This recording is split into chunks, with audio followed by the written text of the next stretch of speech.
और ये है सनरूफ बर्गर जो काफी ज्यादा वर्ल्ड फेमस है फरीदाबाद के कैफे व्हील्स का चक्कर पे। तो चलिए इसको टेस्ट कर लेते हैं और बताते हैं कैसा है ये बर्गर और क्या रेटिंग है डिलीशियस फूड की तरफ से इस बर्गर को। It's very heavy to lift यार, इतना बड़ा बर्गर। भाई इसको ऊपर से खाते हैं कि नीचे से? साइड से भी खा सकते हैं।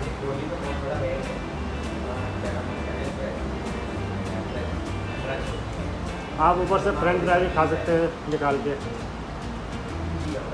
It's yummy.